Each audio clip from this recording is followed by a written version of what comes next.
अस्सलाम वालेकुम स्टूडेंट्स, मैं हूं सर इश्तियाक और आज की इस वीडियो में हम करेंगे क्लास 9 फ़िज़िक्स के chapter number 1 physical quantities and measurement के तमाम एग्जाम्पल न्यूमेरिकल्स। तो आइए इस वीडियो को स्टार्ट करते हैं। सबसे पहले स्टूडेंट्स हम करते हैं प्रॉब्लम नंबर 1। प्रॉब्लम नंबर 1 हमारे पास है convert mass of sun into scientific notation. हमें मास ऑफ सन की वैल्यू गिवन है और हमें इसे कन्वर्ट करना है साइंटिफिक नोटेशन में। और ये एग्जाम्पल न्यूमेरिकल आपको मिलेगा पेज नंबर 17 पर बुक में। सही है, तो ये हमारे पास मास ऑफ सन गिवन है। तो स्टूडेंट्स ये जो हमें फॉर्म दी हुई है ये दी हुई है स्टैंडर्ड फॉर्म, या आप कह सकते हो स्टैंडर्ड नोटेशन। तो यहाँ मैं सबसे पहले लिख देता हूँ स्टैंडर्ड नोटेशन। सही है, स्टैंडर्ड नोटेशन क्या है स्टूडेंट्स, यही है जो कि गिवन है। आपको सबसे पहले स्टैंडर्ड नोटेशन की हेडिंग देनी है और इसे एक बार एज इट इज़ लिख लेना है। तो स्टूडेंट्स को मैंने एक बार फिर से लिख लिया है। अब मैं क्या करूँगा स्टूडेंट्स, मुझे इसको कन्वर्ट करना है किसमें, साइंटिफिक नोटेशन में। अब साइंटिफिक नोटेशन में हम कैसे लिखेंगे, अगर मैं आपसे पूछूं इसमें पॉइंट कहाँ पर है। पॉइंट हमारा है लास्ट में यहाँ पर, और हमें इस पॉइंट को लेकर आना है फर्स्ट नॉन ज़ीरो डिजिट के बाद, यानी 2 के बाद। तो साइंटिफिक नोटेशन में सबसे पहले हम क्या लिखते हैं, कोफिशिएंट लिखते हैं। तो कोफिशिएंट हमारा यहाँ पर 2 है, मल्टीप्लाई की साइन लगाएंगे। सही है, उसके बाद हम नंबर ऑफ़ ज़ीरोज़ काउंट करेंगे। तो नंबर ऑफ़ ज़ीरोज़ काउंट करने का स्टूडेंट आसान तरीका ये है कि आप ग्रुप बना लो। तो यहाँ पर मैं ग्रुप बना लेता हूँ, आपकी मर्ज़ी है। मैं यहाँ पर 5-5 का ग्रुप बना लेता हूँ। तो मैंने कहा ये 5 ज़ीरो का मैंने एक ग्रुप बना लिया, ये 5 ज़ीरो का मैंने दूसरा ग्रुप बना लिया, ये 5 ज़ीरो का मैंने तीसरा ग्रुप बना लिया, ये 5 ज़ीरो का मैंने चौथा ग्रुप बना लिया, और ये 5 ज़ीरो का मैंने पाँचवा ग्रुप बना लिया, और ये 5 ज़ीरो का मैंने छठा ग्रुप बना लिया। तो स्टूडेंट टोटल मैंने 6 ग्रुप बनाए, एक ग्रुप के अंदर 5 ज़ीरो हैं। तो 6 में कितने होंगे, 5 6 ज़ा 30। तो 10 की पावर हमारे पास क्या आ जाएगी, 30 आ जाएगी, क्योंकि 10 की जो पावर होती है वो शो करती है नंबर ऑफ़ ज़ीरोज़ को। तो इस नंबर के अंदर यानी मास ऑफ सन के अंदर टोटल यहाँ पर कितने ज़ीरो हैं, 30 है।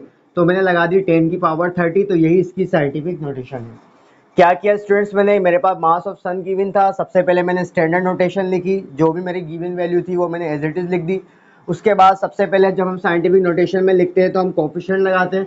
कोफिशिएंट हम कहते हैं फर्स्ट नॉन ज़ीरो डिजिट जो कि हमारा वैल्यू में होता है, तो वो मैंने लिख दिया 2। मल्टीप्लाई की साइन लगाई, 10 लिखा, 10 हमारी यहाँ पर बेस है। अब पावर यानी नंबर ऑफ़ ज़ीरोज़ हमें काउंट करने हैं। तो मैंने 5-5 के कितने 6 ग्रुप बनाए। तो 5-5 के मैंने 6 ग्रुप बनाए, तो एक ग्रुप में 5 ज़ीरो है, तो 6 ग्रुप में कितने ज़ीरो होंगे, 30 ज़ीरो होंगे। तो 10 की पावर क्या आ गई, 30। तो यही इसका आंसर है। और साथ में आप यूनिट भी लिख देना, क्या, किलोग्राम।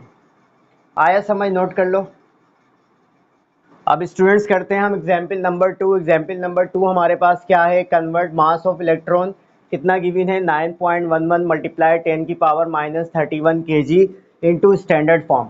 अब क्वेश्चन नंबर 1 में जैसे हमसे कहा था कि साइंटिफिक नोटेशन लिखनी है और स्टैंडर्ड फॉर्म हमें गिवन थी। अब इसमें हमें कहा है कि भाई साइंटिफिक नोटेशन गिवन है और आपको इसको कन्वर्ट करना है स्टैंडर्ड फॉर्म में, यानी साइंटिफिक नोटेशन को ख़त्म करना है, पावर ऑफ 10 को ख़त्म करना है। तो सबसे पहले स्टूडेंट्स मैं साइंटिफिक नोटेशन लिख देता हूँ, क्या गिवन है हमारे पास, क्या है, 9.11 मल्टीप्लाई बाय 10 की पावर -31 kg। सही है, अब हमें इसको लिखना है स्टैंडर्ड नोटेशन में। अब स्टैंडर्ड नोटेशन में लिखने का क्या तरीका है स्टूडेंट्स, मैंने आपको बताया था 10 की पावर हमें बताती है नंबर ऑफ़ ज़ीरोज़।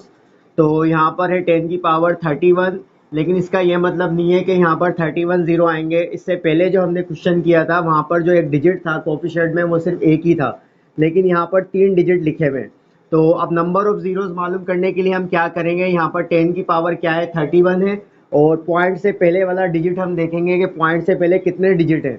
तो पॉइंट से पहले एक डिजिट है, तो 31 में से अगर हम 1 को सब्ट्रैक्ट करेंगे तो हमारे पास वैल्यू आएगी 30। इसका मतलब हमें जब स्टैंडर्ड फॉर्म में लिखना है तो पॉइंट के बाद कितने ज़ीरो लगाने हैं, 30 ज़ीरो लगाने हैं। तो मैं 5-5 का ग्रुप भी बनाते जाता हूँ। मैंने कहा ये 5 का मैंने ग्रुप बना लिया। सही है, ये 5 का मैंने दूसरा ग्रुप बना लिया, कितने ज़ीरो हो गए, 10 हो गए। ये 5 का मैंने तीसरा ग्रुप बना लिया। सही है, कितने ज़ीरो हो गए, 15 हो गए। ये 5 का मैंने चौथा ग्रुप बना लिया, कितने हो गए, 20 ज़ीरो हो गए। ये 5 का मैंने पाँचवा ग्रुप बना लिया, कितने हो गए, 25 ज़ीरो हो गए। और ये 5 का मैंने छठा ग्रुप बना लिया। अब इसके बाद स्टूडेंट्स हमें क्या लिखना है, कोफिशिएंट में जो भी वैल्यू गिवन हो पॉइंट हटा के आप लिख दो। तो 911 और यूनिट लगा दो केजी। तो यही इसका आंसर है। क्या किया स्टूडेंट्स मैंने, मेरे पास साइंटिफिक नोटेशन गिवन थी 9.11 मल्टीप्लाई 10⁻31 केजी। हमें इसे लिखना है स्टैंडर्ड नोटेशन में। तो स्टैंडर्ड नोटेशन में लिखने के लिए हमें नंबर ऑफ जीरोस पहले मालूम करने पड़ेंगे। 10 की पावर यहाँ पर है -31। तो मुझे क्या करना है, पॉइंट से पहले डिजिट देखने हैं कितने हैं। पॉइंट से पहले एक डिजिट है, तो 31 में से मैंने 1 को सब्ट्रैक्ट किया तो मुझे पता चल गया कि नंबर ऑफ जीरोस मुझे कितने लिखने हैं, 30 जीरो लिखेंगे। उसके बाद जो भी कोफिशिएंट में वैल्यू हो पॉइंट हटा के वो आपको लिख देनी है। तो मैंने यहाँ पर 5 5 के 6 ग्रुप बनाए, 5 6 30 मैंने जीरो लगा दिए। उसके बाद यहाँ पर जो भी कोफिशिएंट था उसको मैंने एज इट इज़ लिख दिया। तो यही इसका आंसर है। फ्रेंड्स मैं आपको यहाँ पर ये बात भी बता दूँ, मैं यहाँ पर बताना भूल गया, क्योंकि यहाँ पर हमारे पास 10 की पावर नेगेटिव है, -31 है। तो 10 की पावर नेगेटिव होती है तो नंबर हमारा लेस देन 1 होता है, इसलिए ये मैंने नंबर स्टार्ट किया है 0.00। पॉइंट के बाद मैंने 30 जीरो लगाए हैं, फिर मैंने कोफिशिएंट की वैल्यू लिखी है 911। और स्टूडेंट्स अगर 10 की पावर पॉजिटिव होगी तो हमारी जो वैल्यू है वो स्टार्ट होगी कोफिशिएंट से स्टैंडर्ड नोटेशन में। जैसा कि आपको याद होगा प्रॉब्लम नंबर 1 में मास ऑफ सन की वैल्यू स्टार्ट हो रही थी 2 और उसके बाद 30 जीरो लगे हुए थे। अब स्टूडेंट्स हम करते हैं प्रॉब्लम नंबर 3। प्रॉब्लम नंबर 3 हमारे पास क्या है, हमसे कहा है what is the mass of a solid iron racking ball. हमारे पास एक आयरन की बनी हुई बॉल है, उसका हमें मास मालूम करना है। ऑफ रेडियस 18 सेंटीमीटर, और रेडियस हमें बताया है, रेडियस आपको पता होगा कि क्योंकि आयरन की ये जो बॉल है इसकी शेप सर्कल टाइप है, तो सेंटर पॉइंट से वॉल तक का डिस्टेंस हमारा कहलाता है रेडियस। कितना गिवन है, 18 सेंटीमीटर। और साथ में हमें डेंसिटी भी बताई है किसकी, आयरन की। तो सबसे पहले स्टूडेंट्स हम इसका डेटा बना लेते हैं, क्या क्या चीज़ हमें गिवन है वो हम डेटा में लिख देते हैं। सही है। तो रेडियस को स्टूडेंट्स मैंने स्मॉल आर से रिप्रेजेंट करवाया है। कितनी वैल्यू है रेडियस की, 18 सेंटीमीटर। सही है। और सेंटीमीटर स्टूडेंट्स क्योंकि लेंथ का छोटा यूनिट है, हमें इसको लाना है मीटर में, तो हम क्या करेंगे 18 को डिवाइड कर देंगे 100 से। तो ये हमारे पास वैल्यू आ जाएगी कितनी, 0.18 मीटर। सही है। उसके बाद हमने क्या किया, डेंसिटी की वैल्यू लिखी। डेंसिटी की वैल्यू कितनी है, 7.8 ग्राम पर सेंटीमीटर क्यूब। सही है। और डेंसिटी का यूनिट होता है किलोग्राम पर क्यूबिक मीटर। तो यहाँ पर गिवन है ग्राम पर सेंटीमीटर क्यूब। तो हम क्या करेंगे, 7.8 को अगर आप मल्टीप्लाई करा दोगे किससे, 1000 से। सही है। मैंने क्या कहा, 7.8 को अगर आप मल्टीप्लाई करा दोगे 1000 से तो आपके पास डेंसिटी आ जाएगी किलोग्राम पर क्यूबिक मीटर में। तो 7.8 को अगर आप मल्टीप्लाई कराओगे 1000 से तो आपके पास वैल्यू आ जाएगी 7800, और यूनिट लगा दो किलोग्राम पर क्यूबिक मीटर। सही है स्टूडेंट्स। और हमें क्या मालूम करना है, मास हमें मालूम करना है। तो ये बना लिया मैंने डेटा। क्या किया स्टूडेंट्स, मैंने रेडियस को मैंने आर से रिप्रेजेंट कराया है, कितनी वैल्यू है 18 सेंटीमीटर। सेंटीमीटर को मीटर में लाने के लिए मैंने 18 को डिवाइड कर दिया 100 से, तो मेरे पास वैल्यू आ गई 0.18 मीटर। डेंसिटी की वैल्यू है 7.8 ग्राम पर सेंटीमीटर क्यूब, और डेंसिटी को मैंने स्मॉल डी से रिप्रेजेंट कराया है। डेंसिटी को किलोग्राम पर क्यूबिक मीटर में लाने के लिए मैंने क्या किया, 7.8 को मल्टीप्लाई करा दिया 1000 से। सही है। तो मेरे पास वैल्यू आ गई 7800 किलोग्राम पर क्यूबिक मीटर, और मुझे मास मालूम करना है। तो अब स्टूडेंट्स हम इसका सॉल्यूशन देख लेते हैं। तो इस प्रॉब्लम को सॉल्व करने के लिए हम यूज़ करेंगे डेंसिटी का फार्मूला, क्या होता है, मास पर यूनिट वॉल्यूम। सही है। हमें मास मालूम करना है, वॉल्यूम यहाँ पर डिवाइड कर रहा है, यहाँ के क्या होगा, डी से मल्टीप्लाई करेगा तो मास का फार्मूला बन जाएगा डी मल्टीप्लाई बाय वी। इसको हम कह देते हैं इक्वेशन 1। क्योंकि स्टूडेंट्स मुझे यहाँ पर डेंसिटी की वैल्यू तो पता है लेकिन वॉल्यूम की वैल्यू नहीं पता, तो सबसे पहले मुझे वॉल्यूम निकालना पड़ेगा। तो वॉल्यूम निकालने के लिए मैं फार्मूला लगा लेता हूँ, क्योंकि ये हमारे पास सर्कुलर बॉल है। तो स्फीयर का जो हमारे पास वॉल्यूम का फार्मूला होता है वो होता है 4/3 पाई आर क्यूब। सही है। पाई की वैल्यू हमें पता होती है 3.14, और आर की वैल्यू भी हमें यहाँ पर पता है। वैल्यूज पुट करते हैं, वॉल्यूम आ जाएगा। तो यहाँ पर मैंने लिखा 4/3, पाई की वैल्यू मैंने पुट कर दी 3.14, मल्टीप्लाई की साइन लगाई, आर क्यूब। आर की वैल्यू क्या है, 0.18 का होल क्यूब। इसे हम सॉल्व कर लेते हैं कैलकुलेटर से। तो स्टूडेंट्स कैलकुलेटर में मैंने ये वैल्यू कैसे लिखी है, सबसे पहले आपको लगाना है ब्रैकेट, 4 को मैंने मल्टीप्लाई कराया 3.14 से, और 3.14 को मैंने मल्टीप्लाई कराया ब्रैकेट में आपको लिखना है 0.18 का होल क्यूब, फिर से ब्रैकेट ओवर करना है, डिवाइड की साइन लगानी है और फिर 3 लिखना है। तो आपके पास आंसर आ जाएगा 0.0244। कितना? 0.024। सही है। वॉल्यूम का यूनिट होता है क्यूबिक मीटर, तो मैंने लिख दिया क्यूबिक मीटर। अब हम क्या करते हैं स्टूडेंट, इस वैल्यू को पुट कर देते हैं यहाँ पर। डेंसिटी की वैल्यू भी हमें पता है और वॉल्यूम की वैल्यू भी पता है, तो मास हम निकाल सकते हैं। तो अब मैं क्या करता हूँ, एक बार मैं फार्मूला लिख देता हूँ। Mass is equal to density multiply by volume. सही है। डेंसिटी की वैल्यू क्या है? 7800 और वॉल्यूम मेरे पास कितना आया? 0.024। सही है। अब हम 7800 को मल्टीप्लाई करा देते हैं किससे? 0.024 से। तो स्टूडेंट्स मेरे पास मास आ गया किलोग्राम में कितना? 187.2 kg। तो यही इसका आंसर है। तो क्या किया स्टूडेंट्स, मैंने यहाँ तक मैंने आपको डेटा बता दिया था। इस प्रॉब्लम को सॉल्व करने के लिए हमने डेंसिटी का फार्मूला लगाया। क्या होता है? मास पर यूनिट वॉल्यूम। मुझे मास मालूम करना है, तो वी यहाँ डिवाइड कर रहा है, यहाँ के क्या होगा? मल्टीप्लाई करेगा। उसके बाद स्टूडेंट्स वॉल्यूम हमें नहीं पता, तो स्फीयर का वॉल्यूम का फार्मूला होता है v is equal to 4/3 pi r cube. क्योंकि यहाँ पर जो हमारी आयरन बॉल है ये स्फीयर की एक शक्ल है, तो इसलिए मैंने वॉल्यूम को मालूम करने के लिए फार्मूला लगाया। ये आपको याद होना चाहिए। पाई की वैल्यू मैंने पुट कर दी, आर की वैल्यू मेरे पास थी 0.18, तो 0.18 का होल क्यूब किया है मैंने। इसको मैंने सोल्व किया कैलकुलेटर से, तो मेरे पास वैल्यू आई वॉल्यूम की 0.024 क्यूबिक मीटर। फिर मैंने इस वैल्यू को पुट कर दिया इक्वेशन 1 में, और साथ में डेंसिटी की वैल्यू को भी मैंने पुट कर दिया।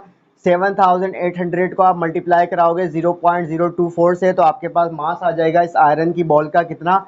187.2 kg। तो यही इसका आंसर है। आया समझ? नोट कर लो। अब स्टूडेंट्स हम करते हैं प्रॉब्लम नंबर 4। प्रॉब्लम नंबर 4 क्या है वो हम समझ लेते हैं। How many significant figures are there in the area of cylinder whose diameter is 5 centimetre. हमसे कहा है कि सिग्निफिकेंट फिगर्स मालूम करें। किसके मालूम करने हैं? एक हमारे पास सिलेंडर है और सिलेंडर का जो एरिया हम निकालेंगे उसमें सिग्निफिकेंट फिगर्स कितने हैं। तो ये जो मार्कर की शेप है ना, ये सिलेंडर की तरह ही है। तो फॉर एग्जांपल ये हमारे पास सिलेंडर है, इसका हम एरिया मालूम करेंगे। सही है। और उसमें सिग्निफिकेंट फिगर्स कितने हैं वो हमें मालूम करने हैं। और साथ में हमें डायमीटर बताया। डायमीटर किसे कहते हैं? डायमीटर कहते हैं स्टूडेंट्स हम इस पॉइंट से लेकर इस पॉइंट तक का डिस्टेंस। जैसे मैं आपसे कहूँ, ये आपको दिखाई दे रहा है सर्कल, तो ये अगर इसका फर्स्ट पॉइंट है तो ये इसका सेकंड पॉइंट है, तो ये कंप्लीट लाइन आपकी कहलाएगी डायमीटर। और हाफ ऑफ द डायमीटर बराबर होता है रेडियस के। सही है। तो डायमीटर की वैल्यू हमें बताइए 5 सेंटीमीटर। तो डेटा बना लेते हैं स्टूडेंट्स। क्योंकि स्टूडेंट जो हम फार्मूला यूज़ करेंगे उसमें आएगा रेडियस और हमें गिवन है डायमीटर। तो मैंने भी आपको बता दिया, the half of the diameter is called radius. सही है। तो डी की वैल्यू हमारे पास क्या है? 5 है, तो 5 को हम डिवाइड कर देते हैं 2 से। 5 को डिवाइड करेंगे 2 से तो हमारे पास वैल्यू आ जाएगी 2.5। क्योंकि ये डायमीटर हमें सेंटीमीटर में गिवन है और हमें लाना है मीटर में, तो हम क्या करेंगे 2.5 को डिवाइड कर देंगे 100 से। तो हमारे पास फाइनल वैल्यू आ जाएगी रेडियस की मीटर में कितनी? 0.025 मीटर। सही है। उसके बाद स्टूडेंट्स हमें यहाँ पर एरिया मालूम करना है। क्या किया स्टूडेंट्स, मैंने कहा कि हमारे पास डायमीटर गिवन है, लेकिन जो हम फार्मूला यूज़ करेंगे एरिया ऑफ सिलेंडर निकालने के लिए वहाँ पर आएगा रेडियस। तो यहाँ से मैंने डेटा में रेडियस की वैल्यू निकाली है। मैंने आपको बताया the half of the diameter is called radius. तो जहाँ जहाँ पर डी आया मैंने वैल्यू पुट कर दी 5, क्योंकि डायमीटर की वैल्यू क्या है? 5 है। 5 को मैंने डिवाइड कर दिया 2 से, तो मेरे पास वैल्यू आई थी 2.5। सेंटीमीटर में आई थी, मुझे लाना है मीटर में। तो 1 मीटर में 100 सेंटीमीटर होता है। तो हम क्या करेंगे 2.5 सेंटीमीटर को डिवाइड कर देंगे 100 से, तो हमारे पास वैल्यू आ जाएगी स्टूडेंट्स कितनी? 0.025 मीटर। सही है। एरिया हमें मालूम करना है। अब स्टूडेंट्स हम इसका सॉल्यूशन देख लेते हैं। इस प्रॉब्लम को सॉल्व करने के लिए हम एरिया ऑफ सिलेंडर का फार्मूला यूज़ करेंगे। क्या होता है? A is equal to pi r square. सही है। तो पाई की वैल्यू हमें पता है क्या होती है? 3.14। और आर की वैल्यू हमने यहाँ से क्या निकाली? 0.025 का स्क्वायर है, तो हम क्या कर देंगे? Whole square.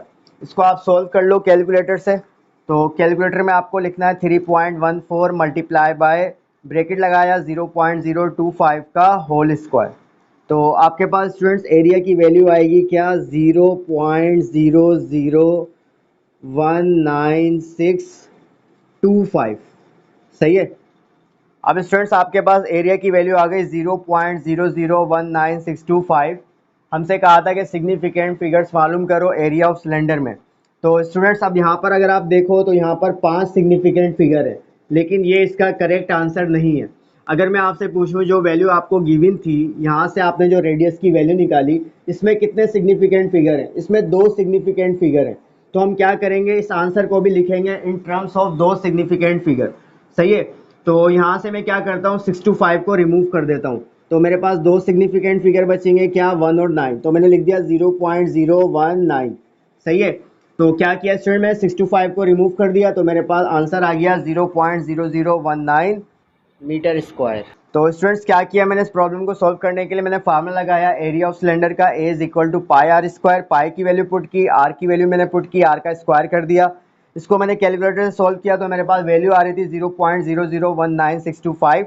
सही है। अब क्या किया मैंने, क्योंकि यहाँ पर 5 सिग्निफिकेंट फिगर थे और मुझे लाना है कितने सिग्निफिकेंट में, 2, क्योंकि रेडियस जो हमारे पास वैल्यू आई है मीटर में उसमें 2 सिग्निफिकेंट फिगर हैं।